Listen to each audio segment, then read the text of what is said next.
Okay, welcome finally to class. No matter how organized I try to be, stuff happens, and it's always kind of a tricky thing to get things going smoothly. But let's get back into games history. Let me start the PowerPoint here, and we will begin and turn the screens on. Almost forgot that.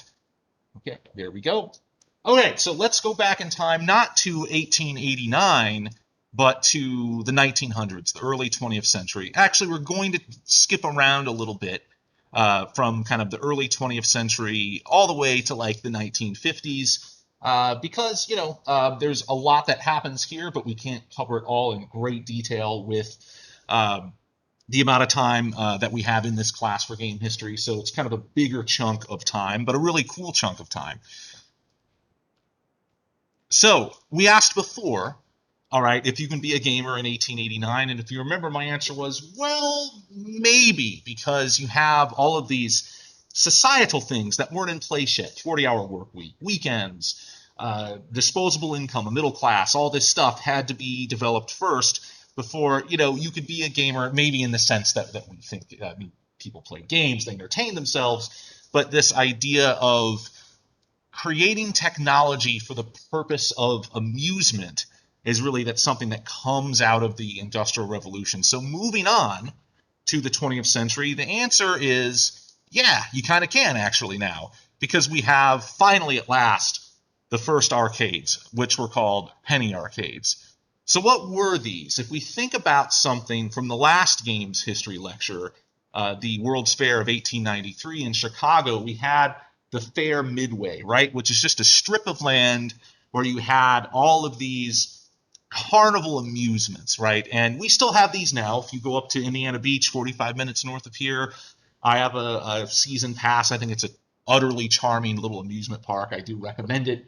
They have a Fair Midway, right? Cedar Point has a Midway. Disney World has one. It's just that kind of street that has all of these carnival-type amusements. So inevitably, with technology, someone came up with the idea to try to automate some of this. Because when you think about the Midway experience and carnival games, they're always manned by a person, right? You go to the little game where you throw a dart at some balloons. There's got to be someone there to give you the prize, to take the money, right? These all require people, right? So obviously with the industrial technology being developed at the time, it wasn't a stretch for someone to think, hey, maybe it would be beneficial if we created a machine that can do all of these things, that can accept the money, deliver whatever amusement is being delivered, and not require any human to sort of be an operator. So this was sort of an inevitable idea once all these other things I had mentioned were put in place. All right, so that's what led to the creation of the penny arcade. The penny arcade is kind of taking a Fair Midway, shrinking it down, right, into one room, or maybe a group of rooms. It's shrinking down that experience, kind of automating it with these mechanical and electromechanical machines. And with the societal developments of the time, you have this middle class, 40-hour work week, weekends, suddenly people were free to be entertained, which creates more demand for the entertainment itself. And finally, we mentioned the Depression of the 1930s, because the penny arcade was awesome, cheap entertainment for folks that had, obviously very little money at that time. So that also helped generate this type of amusement. So what we're going to do now is we're going to look at, and sorry, I'm just making sure I'm seeing the chat here, which the WebEx interface sometimes makes difficult. Okay. What I want you to do now, all right, is think about your favorite game, preferably a AAA game, like a big game, has lots of systems, lots of amazing graphics and visuals and everything. And I want you to imagine that you have the task of trying to shrink all of these components, all of these systems, and make them into penny arcade machines somehow. Like, you have to take your favorite game, whatever it is, and you have to try to recreate the systems of that game in the form of these electromechanical machines. And actually, you'll be doing a lab assignment eventually you're still working on your current one, but you'll be doing a lab that is exactly that, actually, soon. Because what I want to do here is I want to show you the connective tissue between these very primitive, very simple games. You're going to look at these and be like, that doesn't sound fun at all. Like, this would hold my interest for like 1 second. But I really want to link these to the games of today as best I can. So with that in mind, let's proceed here. This is a mutoscope. All right, this little machine here, you stick your head in that visor, and you get a cutscene, right? At least we're going to call it a cutscene. They didn't call it a cutscene. So these are our first game cutscenes, right? And so, when people play a narrative game, right, they always say, that's a walking simulator. Where's the gameplay? You might say that about the mutoscope as well. Where's the gameplay here? Well, no, there's no gameplay here. You're just watching a short, few second long kind of cinematic scene played via, basically it's a flip book, right? That's the mechanism that's being used here. Now, what types of little cinematic scenes, what types of cutscenes would you see in a mutoscope? Sometimes it's something comical, some sort of visual comedy, or racy short stories, okay? Adult content. Now, I will say that what passed for that back then, definitely a much more innocent time. If you go to a place, and there's a few places around, I don't know if there's any places like this in Indiana, and someone that's from Indiana could tell me if that's true. I'm not from Indiana originally. In Michigan, there's Marvelous Marvin's Mechanical Museum in the Detroit area, and where I used to live in California, there's Museum Mécanique, Pier 39 in San Francisco. These are places that have all of these, right? Like, they're basically penny arcades set up, to take modern tokens and so on. And Museum Mécanique has a number of these mutoscopes, and the signage for them are hilarious. It's like, triple X, full on adult, and you nervously put the token in there. It's like, and what you'll see is ankle. Okay, all right, like, maybe a calf. Okay, it's very tame, right? Very, very tame. But that was very common mutoscope content. All right, so this I'm calling the first Street Fighter, okay? These kind of boxing games. And what I love about this type of penny arcade amusement is actually, from a 1,000-foot view, this doesn't actually function that differently than a fighting video game would today. Here's what I mean by that, right? So any fighting game, whether it's a one-on-one fighter like Street Fighter 2 or something like Double Dragon or, like a brawler, they all kind of operate from the same principle. The characters have these invisible boxes attached to them, which we would call hit boxes, collision boxes, whatever, something like that.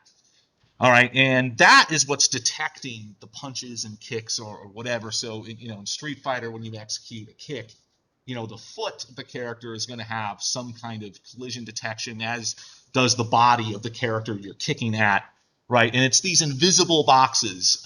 We're judging what they're intersecting against, right? That invisible box happens to intersect with the other invisible box on the enemy character's head.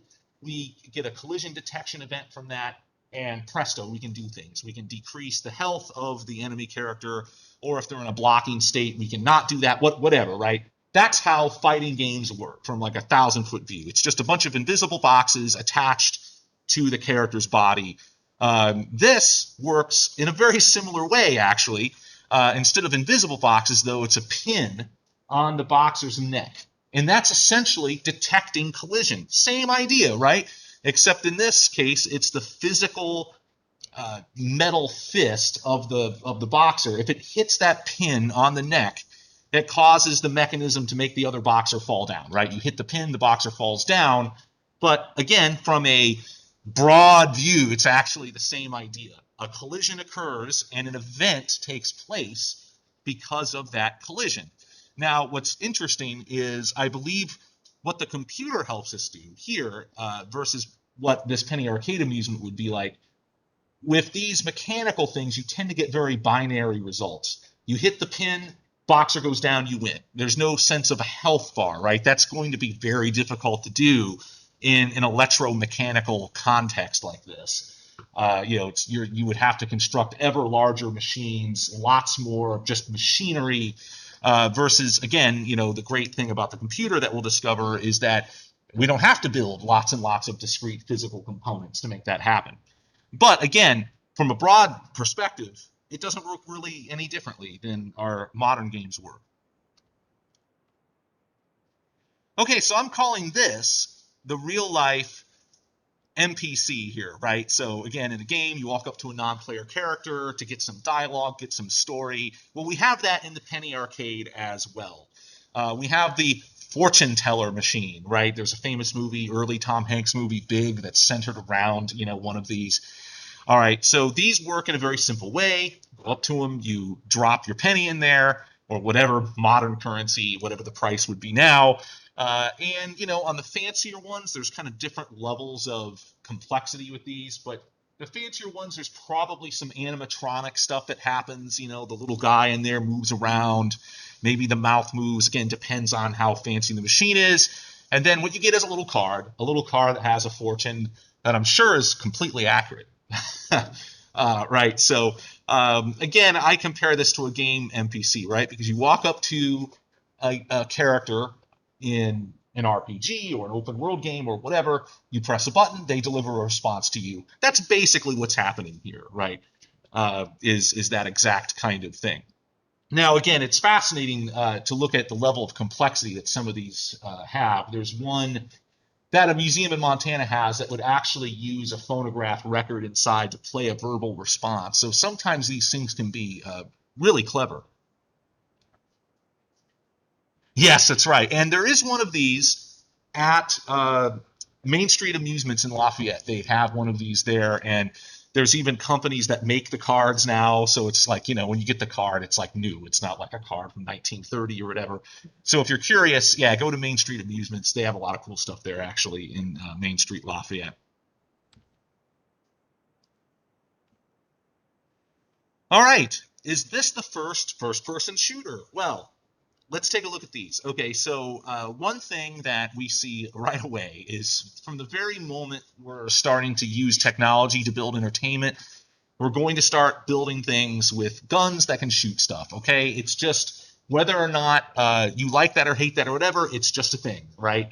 And part of that is there's just something, I think, utterly primal about throwing a projectile at something and getting a response from that. It's just so intrinsically enjoyed by people. So we see this right away, right? So yes, we have these penny arcade amusements where you're aiming at a little target, ball hits the target. You can see in the one on the right here, there's even a score-keeping mechanism because you hit a particular hole there, and it's going to drop one of these up here, and you keep score that way.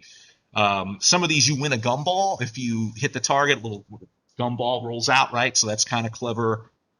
So yes, again, the idea of aiming at thing, shooting at thing, has been with us the entire time, right? The entire history of games. Always been with us, probably always will.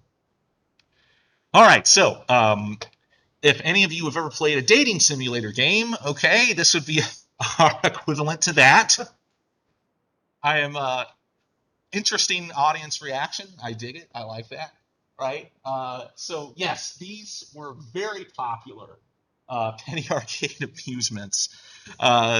Okay, so these love testers. Now, the love tester to me is a great testament to something about game systems and systems in general, which is, I think, as human beings, we're hardwired to enjoy interaction, right? To basically, we put an input into something and we get an output out of it. We like this, right? Because the dating simulator, really all it's doing is measuring skin moisture or temperature or something like that. And then it's just giving us some random result on this scale, right? I mean, it's so incredibly simplistic.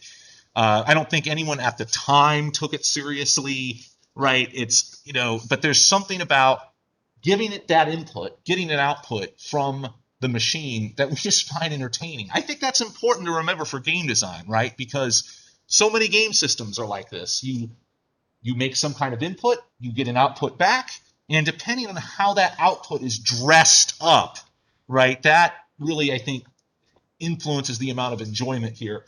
Here we're getting this sort of amusing result, right? Your level of passion or whatever, right? That's amusing to get that response. So it's taking that input and kind of dressing up the output in kind of an amusing way. When I think about the Yakuza games that I love, I know some of you play them. There's these wonderful moments in those games where you go to what they call the Champion District in Tokyo, which there are places in Tokyo that are really like this, where they're tiny little bars that serve whiskey and spirits, and they're in tiny little narrow streets. And all you do, right, is just press a button, and you get this, really nicely rendered image of the whiskey, and you just get a text response describing, the type of whiskey you're drinking, and you get a little character animation of that's it, right? I mean, there's very little gameplay consequence to this. There's a little because there's some moves fighting moves that you get access to from being drunk. Okay, so there is that, but mostly it's there, right, to be amusing, right? I look at those sorts of things as very interesting. These simple. It didn't take a lot of effort to make the whiskey drinking system. It's not doing that much. This didn't take a lot of time, game development time to do, but it just kind of feels amusing to do. It's fun to do. You can totally not do this at all in the game. You can totally skip, never go to the Champion District and drink whiskey, but it's just fun to do that, right? And I look at penny arcade games kind of in a similar manner, right? We just like interaction. Okay, so we have these fitness games, I'm calling them, right? So this is sort of our equivalent to like Wii Fit or uh, DDR mats and all these things. I guess there's the thing with the rings now with the Switch, right? That I have not tried. I'm sure we'll continue to have these sort of activity-based things. So these are strength testers, basically. Now with these, unlike the fortune teller machines and the love testers, this actually did have, I think, a little bit more of an element of, I guess you could call skill, or at least something that you can attempt to improve and get a tangible, real result that isn't just random here. We're testing your actual grip strength, right? Like it is actually measuring something that's real, as opposed to, it's taking some input and giving you some dressed up random output that's amusing. So those were also popular penny arcade machines as well. All right, so we've talked a lot about this, and so what I want you to think about is games versus amusements, right? I'm sure a lot of you are thinking, gosh, these are very trivial, very superficial. How can they be, how can they hold my attention for like more than a second? And that's a fair critique, right? And what I would say to that is with the penny arcade experience, it's not really about one machine, right? You're going to go into the whole arcade and you're going to be amused by multiple machines. So these machines weren't necessarily trying to hold your attention for more than a few moments, right? It was the aggregate experience that you were going after. And when you think about it, that is actually kind of what video games are like. It is an aggregate experience. Video games are many small systems that are kind of orchestrated together. Many of those systems aren't actually that complex, but when you chain them together into one experience, you get at least the illusion of complexity, if not actual complexity. Now, we do have a few exceptions here in terms of games that I think really do hold up to the test of time, that are still fun to play now, not just as a simple amusement, but as a game. One of those is skee ball, which we'll talk about, and the other I'll just mention would be, of course, pinball, which will get its own lecture soon, right? We're going to give that its own day in the sun. That's why we're not talking about it a lot. Now, of course, all the other things I've mentioned, the mutoscopes, love testers, fortune-telling machines, like I said, really just designed for a short experience, not meant to hold your attention for much more than, a few minutes. Okay, so is this the greatest of the early arcade games? I happen to really like skee ball. Anyone else play skee ball? You go to like places that have, it's always one of the first things I go to, any arcade. This was just, I think, a particularly well-designed early game, right? And this is, an advertisement of one of the, for some recreation of the original one from 1909. And yeah, it was invented, all the way back in 1909, which I think is really impressive. Now, these machines, especially the original ones, were really large, so it's possible they weren't in a lot of penny arcades initially just due to their size. But what I think is so unique about Skee-Ball is it exists today basically as it existed back then. That's obviously a testament to its smart design, right? It's just really fun to throw those balls down the alley and try to get them into those little hoops. And even today, I mean, there's competitive tournaments. This might be, I want to say, maybe the first e-sport, even though it's electromechanical, not, so it's not really an e-sport. But if we're making these comparisons, maybe I would make that one. Okay, as I've been harping on throughout this lecture, what I want you to do, okay, is just think about how each penny arcade amusement represents a little system, right? System just being we have an input that's processed in some way, we get an output, right? That's all a system is.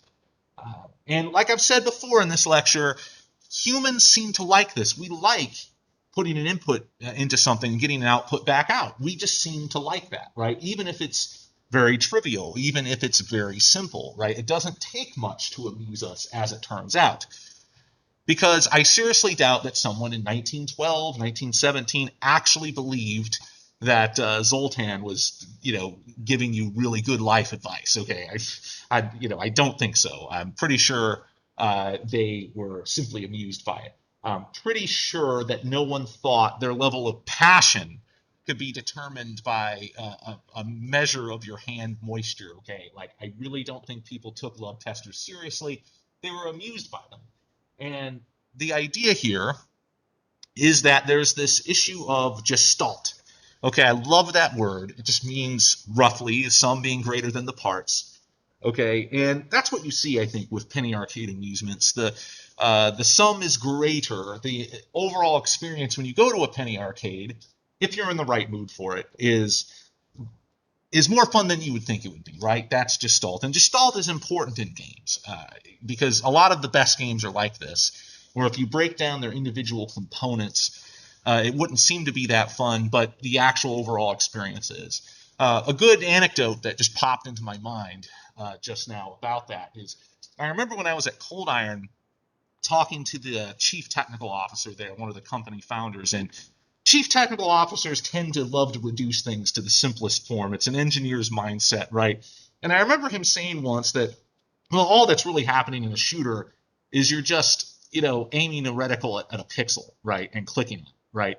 And that's actually quite true, except that, except when you take the gestalt of that experience, right, the environment you're in, the level design, the music, the sound, everything, the narrative, the story, all the stuff combined together makes it, of course, a lot more meaningful and impactful than just aiming a cursor at a pixel, right? But yes, the core gameplay is basically kind of that. I love that kind of stuff. That's where I think games have this sort of magic to them. Okay, so another thing to consider here is that these games are either what we would call PM, pure mechanical, so there's no electricity involved, okay, or they were electromechanical, EM.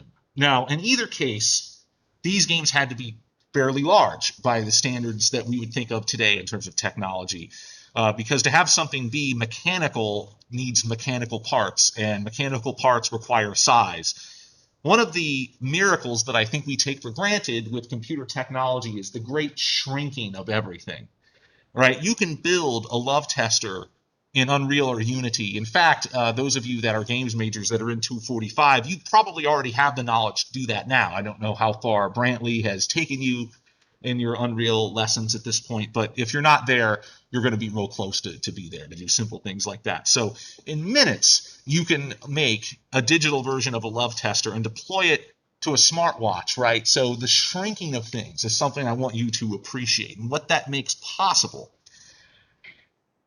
Now, and again, as I've been reiterating over and over again, really, it's good if you think of games as collections of various systems. I like that because it demystifies what they are, right? You have a system for scoring, for hit detection, for displaying character dialogue, right? So not only does that demystify games, but it also helps, I think, you appreciate what they achieved with these penny arcade games, because each one of those systems, if you designed a electromechanical version of it, would take a lot of space. Okay.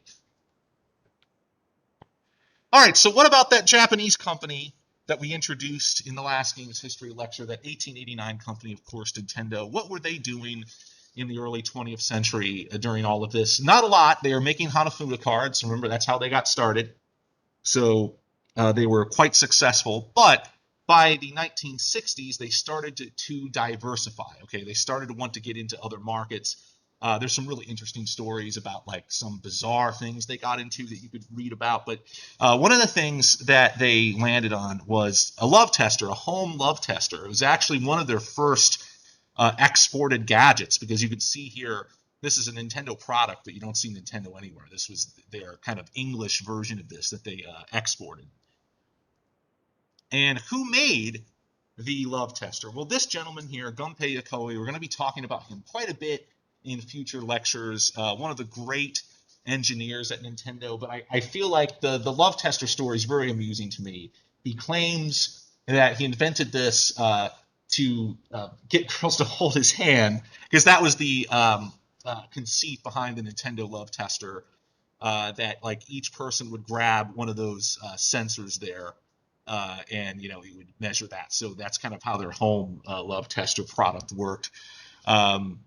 And he was very thankful for the amount of hand holding he was able to do by testing this device. But yes, that's Gunpei Yokoi. We'll talk about him much more later. So finally, I want to close today's lecture out, which I'm actually just speeding through, as it turns out, because it's only 3:05. That's okay. So I want to take you on another journey, just like we did with Nintendo. There's some of you that may predict where this is going. That's fine. Keep it to yourself if you can. All right. So this time, though, we're going to go to East Asia 1952. All right. So this would be post-war Japan, very chaotic climate. It's a country rebuilding itself. And so as a result of this, Americans and a lot of other business-minded folks arrived to begin new ventures, because there's opportunity with the rebuilding. All right. Okay, and so part of this story is an American in Hawaii. All right, so in 1952, Marty Bromley began exporting slot machines to Japan, coin-operated machines. And Hawaii had recently outlawed these, right? So this was, how he kept his business alive, was sending these over to Japan. And he called this company Service Games. Okay, that was the name of this. So they, again, exported slot machines to Japan. All right, and then he interacted with this fellow, David Rosen, one of those American entrepreneurs I talked about, kind of arrived in Japan to, sort of find opportunity in this rebuilding country. And he began with photo booths, which anyone that's been to Japan knows photo booths is still to this day massively popular, right? There's a huge, big industry around that even now. He eventually began to branch out into electromechanical amusements. All right, and he called this company Rosen Enterprises. And incidentally, he's actually, at least the last time I looked, still alive. I didn't double check today, but last spring. So this guy's still alive today, which is kind of cool. And I actually give away the game a little bit. Don't look at that last bullet point. Okay, so Marty Bromley and David Rosen merge their businesses, because as Rosen is trying to get more electromechanical devices into Japan, he meets Marty Bromley, and they combine their businesses and they merge. So Service Games becomes Sega, right? So that's part of where the Sega name is derived from. And a lot of people are surprised to learn that Sega actually, even though they're totally a Japanese company today, they did not start as one. They started really as an American company, except it's an American in Japan, right? Kind of an interesting thing that I think a lot of people don't realize. And they had an early arcade hit in the sort of late electromechanical era, before we get to Pong and before we get to digital games. This game right here, Periscope, was a massive hit for them. All right, so you're aiming your little uh, periscope device at ships that are moving from left to right across. And when you fire, it launches a torpedo that kind of lights up. Right. There's actually a lot of games now that in arcades that use this principle. So this was very influential. So there's plenty of games that work just like this. Even new games that are made. If you go to like Chuck E. Cheese's or places that have these sorts of things. So that was a big hit for them. That was even before we get into digital games. Okay, folks, that is it for today. I guess you get to go a little early, which is fine by me. So thank you.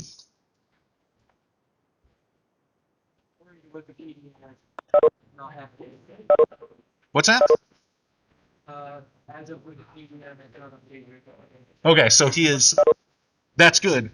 Good news.